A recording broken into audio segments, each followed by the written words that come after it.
आज हम आप लोग के लिए लेके आए हैं रैखिक समीकरण को ही एक और विधि से निकालना। पिछले क्वेश्चन जो है वो रैखिक समीकरण को हमने दूसरे प्रतिस्थापन विधि से सॉल्व किया था और आज का जो क्वेश्चन है वो रैखिक समीकरण ही है, लेकिन इसको ब्रज गुणनखंड विधि से हम लोग हल करेंगे। ब्रज गुणनखंड विधि से, ठीक है। तो बहुत बच्चे को ऐसा लगता है कि ब्रज गुणनखंड विधि जो है बहुत हार्ड होता है, लेकिन आज हम जिससे आप लोग को समझाएंगे, अगर आप लोग ध्यान दीजिएगा तो आज आप लोग को अच्छे से समझ में आ जाएगा। इंग्लिश में इसको बोलते हैं क्रॉस मल्टीप्लिकेशन मेथड, ठीक है। बहुत ही इंपॉर्टेंट क्वेश्चन है, अच्छे से आप लोग सीखिए। तो चलिए, इस टाइप का क्वेश्चन जब भी रहेगा तो ये रैखिक समीकरण ऐसे दिए हुए रहेगा। तो इस क्वेश्चन में हम लोग क्या करेंगे, ए बी सी करके हम सबको एक साथ लिख लेंगे। तो देखिए, सबसे पहले लिखते हैं हम लोग 3x प्लस वाई, ये प्लस में है, बराबर की इधर लाएंगे तो क्या चीज में आएगा, -5 बराबर 0। इसको हम लोग मान लेते हैं समीकरण 1। फिर देखिए, ये 3x plus 2y equal to, ये प्लस को इधर लाएंगे तो हो गया -8 बराबर 0। ये हो गया हमारा समीकरण 2। इस प्रकार से हम लोग जो है दोनों समीकरण को लिख लेंगे। उसके बाद हम लोग क्या करेंगे, जैसे यहाँ x है, ठीक है, x के पहले का गुणांक कोएफिशिएंट, उसको हम लोग ये a1 बोलते हैं, इसके पहले वाला को b1 बोलते हैं, इसको हम लोग c1 बोलते हैं। फिर इसको a2 बोलेंगे, इसको b2 बोलेंगे, इसको c2 बोलेंगे, ठीक है। समझ में आया। तो जैसे x है ना, उसके पहले वाला जो भी गुणांक है उसको हम लोग a1 लिखेंगे, फिर y के पहले वाला को b1 लिखेंगे और इसको हम लोग c1 लिखेंगे। फिर x के पहले वाले गुणांक को ये a2 हो जाएगा, ये b2 होगा, ये c2 हो जाएगा। इस प्रकार से जो है हम लोग क्या करेंगे, पहले सबका मान लिख लेते हैं। एकदम बहुत ध्यान से देखिएगा, बहुत आसान प्रश्न है। तो a1 बराबर जो है वह 2 हो गया, ठीक है। a2 बराबर क्या हुआ, 3 हो गया, कोई दिक्कत नहीं। फिर b1 बराबर, देखिए तब y के पहले कुछ नहीं है, इसका मतलब 1 छिपा हुआ है, 1 है। b2 बराबर क्या हुआ, 2 हो गया। c1 बराबर -5 और c2 बराबर -8। इतना देखिए आप लोग को समझ में आ गया होगा। इतना करने के बाद हम लोग क्या करेंगे, हम लोग करेंगे रैखिक समीकरण का जो फॉर्मूला होता है उसको लिखेंगे। जैसे x y z करके होता है, तो इसको हम लोग लिखेंगे a1x plus b1y plus c1। फिर a1 के जगह a2x plus b2y plus c2। यही रैखिक समीकरण का फॉर्मूला होता है।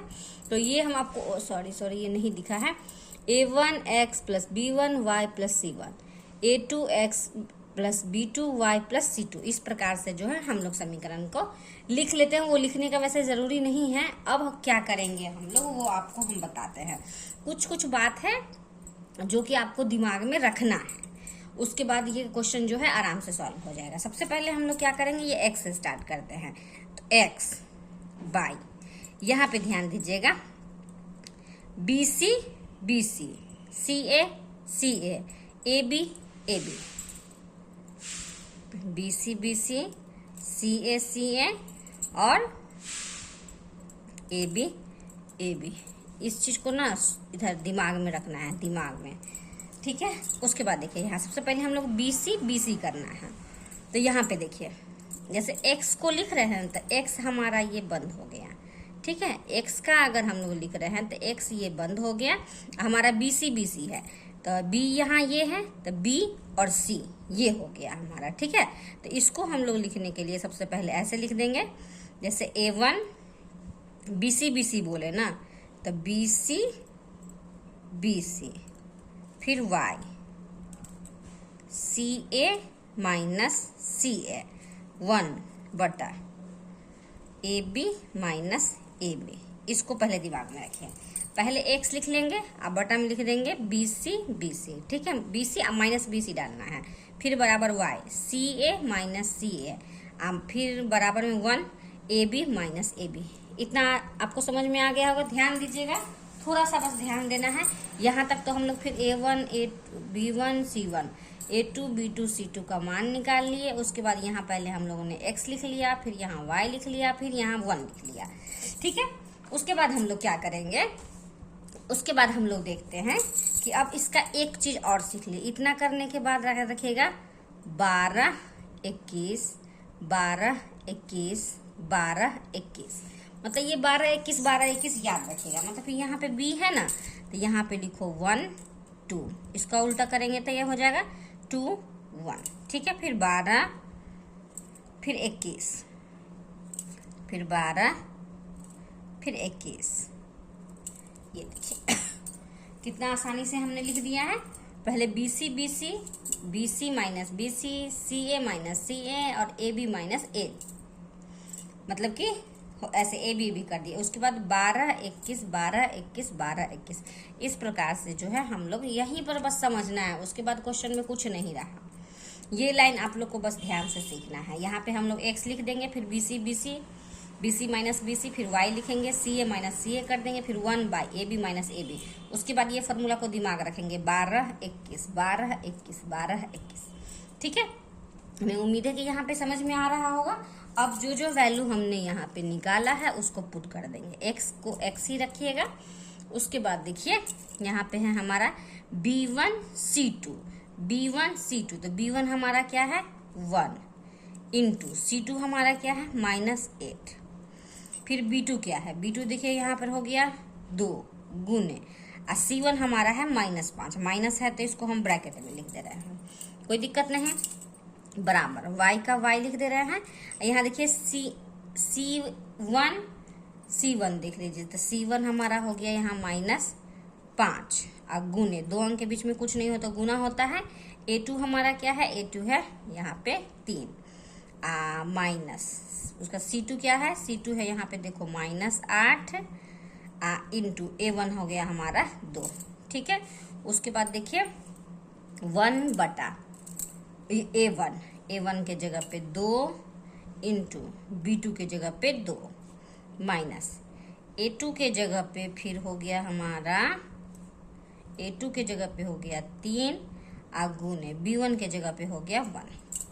इस प्रकार से जो है हम सारे का वैल्यू को लिख देंगे। ठीक है, उसके बाद हम इसको सॉल्व करते हैं। तो x बाई 1 को -8 से गुना किए तो -8, माइनस माइनस ये हो गया हमारा प्लस, अब 5 दूनी हो गया 10, बराबर y का y बाई -15, तो ये हो गया हमारा -15।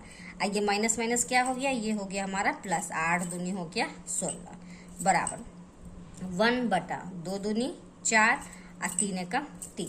देखिए इतना हमें उम्मीद है कि आपको समझ में आया होगा। बस उसके बाद ज़्यादा क्वेश्चन है नहीं, बहुत ही आसानी से ख़त्म हो जाएगा। देखिए दिख रहा है। उसके बाद देखो सॉल्व करो, x बटा 10 में से 8 गया तो क्या हो गया 2, बराबर y बटा 16 में से 15, 16 बड़ा है, प्लस का चिन्ह है तो वो 1 बटा 4 में से 3 गया 1। ठीक है, ऐसा करने के बाद हम लोग क्या करेंगे, सबसे पहले इसका संबंध इससे निकालेंगे, फिर इसका संबंध इससे निकालेंगे। मतलब x बटा 2 बराबर 1 बटा 1, क्रॉस मल्टीप्लीकेशन करेंगे तो क्या होगा, x को 1 से गुना किए x, 2 को 1 से गुना किए 2। फिर देखिए y बटा 1 बराबर में है 1 बटा 1, तो y को क्रॉस मल्टीप्लीकेशन करेंगे तो y बराबर हो गया 1, तो x बराबर 2 और y बराबर 1। यह जो है हमारा प्रश्न यहाँ पे ब्रज गुणनखंड विधि से जो है वो हल होता है। ठीक है, देख ले आप लोगों ने, हमें उम्मीद है कि आपको जरूर समझ में आया होगा, बिल्कुल समझ में आया होगा। तो सबसे पहले अगर आप लोग इस चीज़ को अगर समझ गए होंगे तो और 2-3 क्वेश्चन को आप लोग प्रैक्टिस कीजिए। बिना प्रैक्टिस किए हुए जो है क्वेश्चन सॉल्व नहीं है। सबसे मेन ये लाइन हम बताए हैं आप लोग को, BC BC, BC minus BC, CA minus CA, AB minus AB, फिर 12 21 12 21 12 21। इस प्रकार से आप वैल्यू को पुट कर दोगे तो किसी भी क्वेश्चन का ब्रज गुणनखंड विधि आसानी से आप लोग निकाल लीजिएगा। ठीक है, तो चलिए आज के वीडियो में हम इतना ही पे समाप्त करते हैं। हम फिर दूसरे क्वेश्चन को बहुत ही इसी तरीके से जो है दूसरे वीडियो में लेके आएंगे। तो चलिए, अगर आप लोग मेरी पहली बार वीडियो को देख रहे हैं तो प्लीज़ चैनल को लाइक सब्सक्राइब ज़रूर कीजिए, ताकि कोई भी वीडियो हम अपलोड करें तो आप लोग को नोटिफिकेशन मिल जाए। और मैथ आप लोग हमको तो लगता है हम बहुत इजी तरीका समझाते हैं, इसलिए आप लोग मेरे वीडियो को देख के मैथ्स को अच्छी तरह से समझे, और जितना हमको ज़्यादा कोशिश होगा हम और अच्छा वीडियो अपलोड करते रहेंगे और मैथ को और सॉल्व करते रहेंगे इजी तरीके से। तो चलिए, अगर आप अपने दोस्तों के साथ जितना ज़्यादा से ज़्यादा हो सकता है शेयर कीजिए। तब मिलते हैं हम लोग नेक्स्ट क्वेश्चन लेके नेक्स्ट वीडियो में। Thank you.